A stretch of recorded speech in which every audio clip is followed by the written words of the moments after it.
আসসালামু আলাইকুম। আরবিডি নিউজের এখনকার আয়োজনে সঙ্গে আছি আমি রাজিবুল ইসলাম।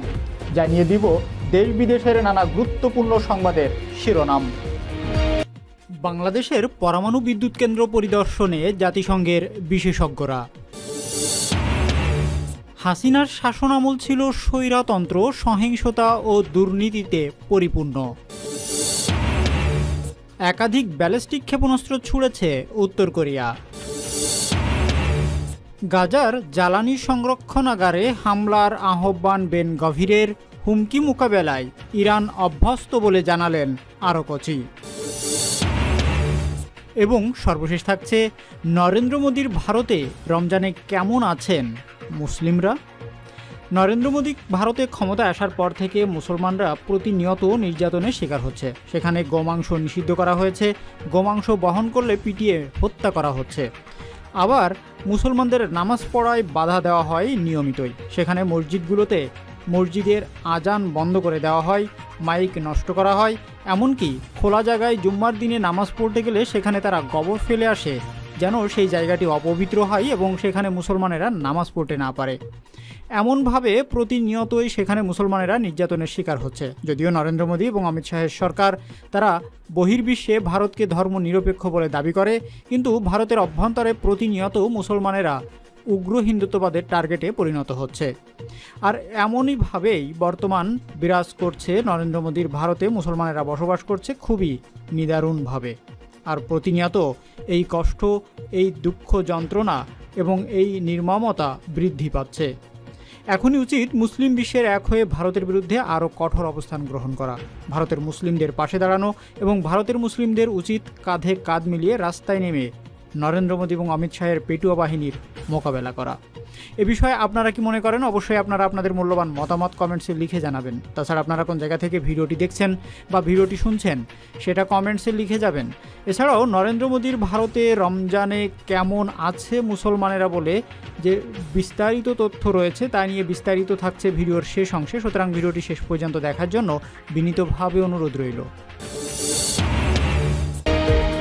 এতক্ষণ সংবাদের শিরোনামগুলো শুনছিলেন, এখন বিস্তারিত।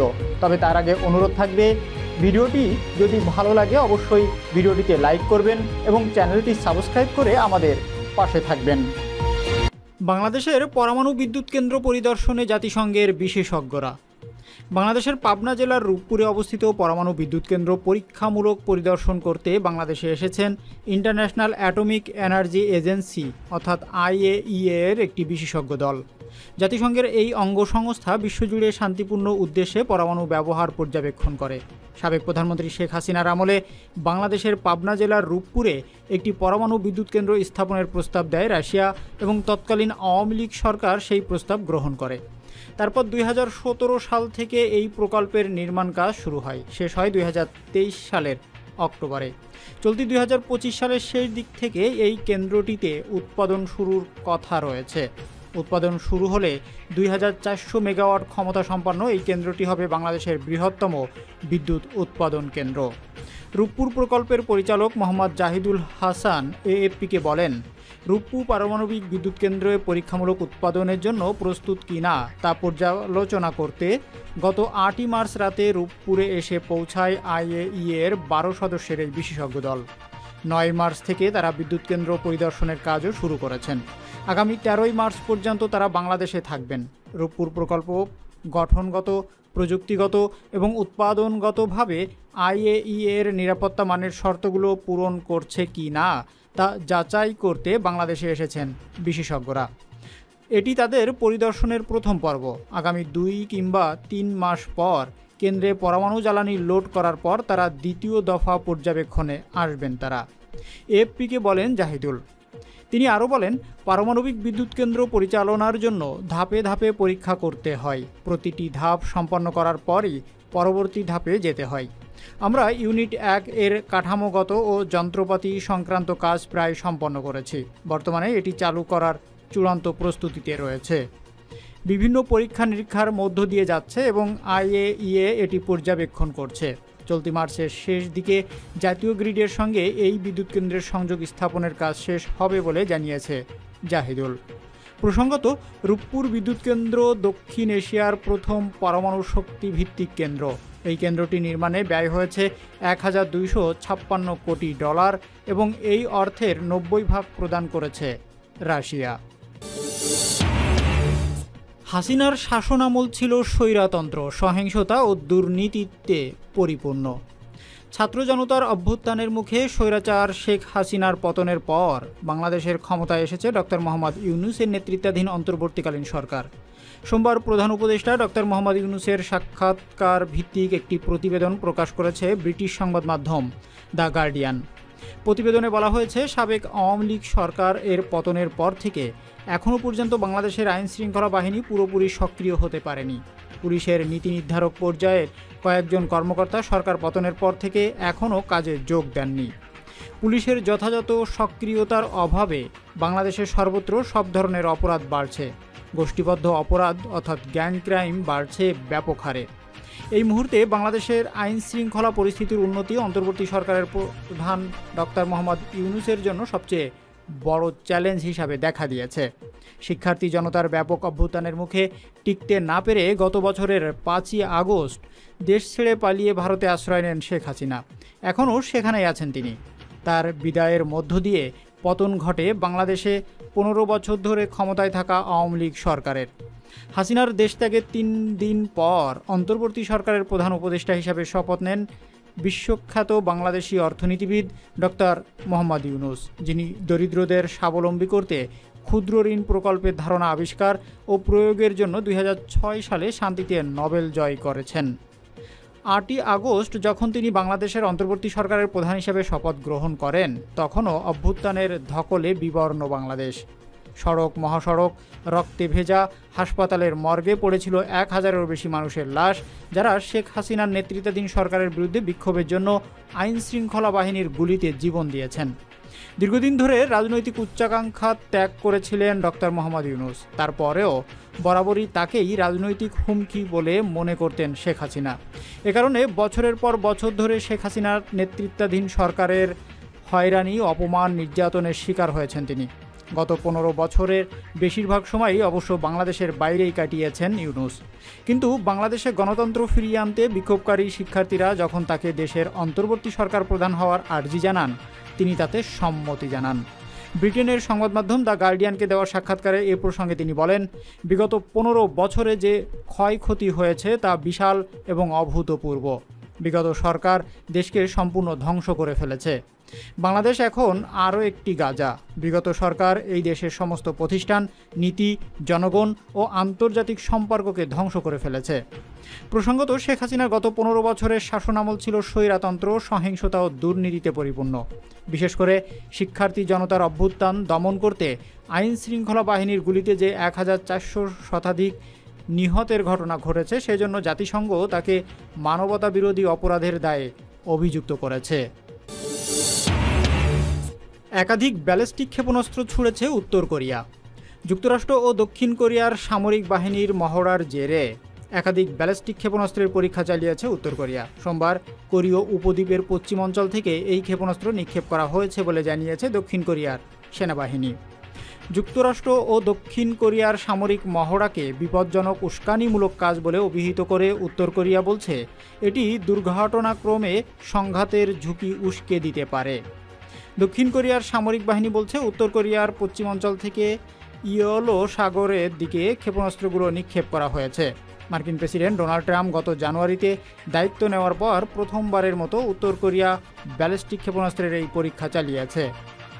দক্ষিণ কোরিয়ার প্রতিরক্ষা মন্ত্রণালয় এক কর্মকর্তা বলছেন, উত্তর কোরিয়ার ছোড়া ক্ষেপণাস্ত্রের পরিসীমা ব্যালিস্টিক ক্ষেপণাস্ত্রের মতো বলেই ধারণা করা হচ্ছে, যা সাধারণত 300 কিলোমিটার দূরের লক্ষ্যবস্তুতে আঘাত হানতে পারে। যুক্তরাষ্ট্র ও দক্ষিণ কোরিয়ার শুরু হওয়া ফ্রিডম শিল্ড নামের যৌথ সামরিক মহড়া আগামী 20 মার্চ পর্যন্ত চলার কথা রয়েছে। যদিও গত সপ্তাহে দক্ষিণ কোরিয়ার বিমান থেকে ভুল করে সীমান্তের নিকটবর্তী একটি বেসামরিক শহরে বোমা ফেলার পর তাজা গুলির মহড়া স্থগিত রাখা হয়েছে। দেশটিতে ভুলেই ফেলা বোমার বিস্ফোরণে অন্তত 29 জন আহত হয়েছে। মার্কিন দক্ষিণ কোরিয়ার যৌথ সামরিক মহড়া বন্ধের দাবি জানিয়েছে উত্তর কোরিয়া। এই ধরনের মহড়াকে উত্তর কোরিয়া আক্রমণের প্রস্তুতি হিসাবে মনে করে। দক্ষিণ কোরিয়ার সামরিক বাহিনী বলছে, উত্তর কোরিয়ার হুমকি মোকাবেলার প্রস্তুতিকে জোরদার করার লক্ষ্যে যৌথ এই মহড়া চলছে। গাজার জ্বালানি সংরক্ষণাগারে হামলার আহ্বান বেন গভিরের। হুমকি মোকাবেলায় ইরান অভ্যস্ত বলে জানালেন আরকচি। ইহুদিবাদী ইসরায়েলের কট্টরপন্থী এক কর্মকর্তা গাজার অবরোধ আরও কঠোর করার এবং সেখানকার জ্বালানি সংরক্ষণাগারে বোমা হামলার আহ্বান জানিয়েছেন। ইসরায়েলি সরকার এবং হামাসের মধ্যে যে কোনো যুদ্ধবিরতি চুক্তির বিরোধিতা করে গত জানুয়ারিতে মন্ত্রিসভা থেকে পদত্যাগ করেন ইতামার বেন গভির। তিনি বলেছেন, সাম্প্রতিক যুদ্ধবিরতি চুক্তির অংশ হিসাবে গাজায় জ্বালানি প্রবেশ করছে, সেই জ্বালানির বৃহৎ সংরক্ষণাগারগুলোতে বোমা হামলা করা। তার মতে এই চুক্তিটি দুঃখজনক লেনদেনের একটি চুক্তি। পার্স টুডে জানিয়েছে। বেন গভির আরও বলেন, আমি গাজায় বিদ্যুৎ বিচ্ছিন্ন করার ঘটনাকে স্বাগত জানাই এবং আমার মতে গাজায় একজন ইসরায়েলি বন্দী থাকা পর্যন্ত গাজাকে সম্পূর্ণ অন্ধকারে নিমজ্জিত রাখা উচিত।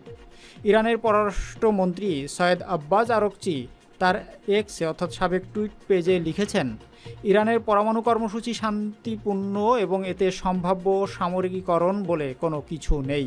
তিনি আরও বলেন, ইরান চাপ এবং হুমকির মুখে আলোচনার বিষয়টিকে বিবেচনা করবে এমনটা ভাবা ঠিক নয়, কারণ আলোচনা এমন একটি বিষয় যা হুমকি ও নির্দেশ থেকে আলাদা। আরকচি স্পষ্ট করে বলেন, আমেরিকা যখনই ইরান ইস্যুতে সম্মানের সাথে কথা বলছে ও আচরণ করছে তখনই বিনিময়ে তারাও সম্মান পেয়েছে, কিন্তু যখনই তারা হুমকি সুরে কথা বলছে ও অবস্থান গ্রহণ করছে তখনই তারা ইরানের পক্ষ থেকে বিরোধিতার সম্মুখীন হয়েছে। মার্কিন পররাষ্ট্রমন্ত্রী মার্ক রুবিও ফিলিস্তিনের প্রতি সমর্থনকারীদের ভিসা বাতিলের ঘোষণা দিয়েছে। উল্লেখ্য, মার্কিন অভিবাসন ও শুল্ক সংস্থার এজেন্টরা সম্প্রতি ফিলিস্তিনি ছাত্র মাহমুদ খলিলকে গ্রেপ্তার করেছে। এই ছাত্র গত বছর নিউ ইয়র্কের কলম্বিয়া বিশ্ববিদ্যালয়ে ফিলিস্তিনপন্থী বিক্ষোভ সংগঠিত করার ক্ষেত্রে গুরুত্বপূর্ণ ভূমিকা পালন করেছিলেন। নরেন্দ্র মোদীর ভারতে রমজানে কেমন আছে মুসলিমরা? ভারত দক্ষিণ এশিয়ার একটি রাষ্ট্র। ভৌগোলিক আয়তনের বিচারে এটি দক্ষিণ এশিয়ার বৃহত্তম এবং বিশ্বের 7ম বৃহত্তম রাষ্ট্র। ভারতে প্রধানমন্ত্রী নরেন্দ্র মোদীর এক দশকের শাসনামলে দেশটিতে ধর্মীয় সংখ্যালঘু মুসলিমদের অধিকার ক্রমশ কমে আসছে। সংশোধিত নাগরিকত্ব আইন মুসলিম বিরোধী বলে অভিযোগ রয়েছে। অযোধ্যায় বাবরি মসজিদের স্থানে নির্মিত হয়েছে রাম মন্দির। একাধিক রাজ্যে গরুর মাংস বিক্রি করা নিষিদ্ধ করা হয়েছে। মুছে ফেলার উদ্যোগ নেওয়া হচ্ছে মুঘল আমলের বিভিন্ন নাম ও স্মৃতিচিহ্ন। 7ম শতাব্দীর প্রথম ভাগে আরব বণিক সম্প্রদায়ে ভারতে আগমনের সূত্র ধরে ভারতবাসী ইসলাম সম্পর্কে অবহিত হন।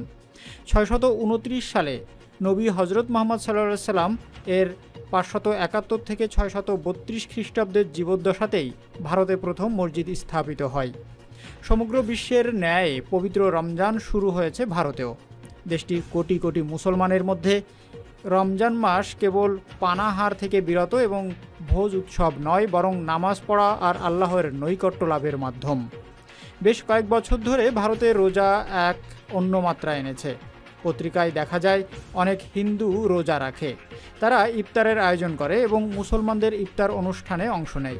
খবরে প্রকাশ, কয়েক বছর আগে তিহার জেলে কয়েকজন মুসলিম বন্দীর সঙ্গে সহমর্মিতা জানাতে পুরো রমজানে না খেয়ে থেকেছে অনেক হিন্দু কয়েদি। যুক্তরাষ্ট্রের মানবাধিকার প্রতিবেদনে ধর্মীয় সংখ্যালঘুদের অধিকার লঙ্ঘিত হচ্ছে বলে উঠে এসেছে। সব মিলিয়ে ধর্মীয় জনগোষ্ঠী হিসাবে সেখানকার মুসলিমরা প্রতিনিয়ত বিভিন্ন নিপীড়নের শিকার হচ্ছেন। ভারত হিন্দু প্রধান দেশ। মুসলমানরা কি রোজায় বিশেষ কোনো সমস্যায় পড়েন?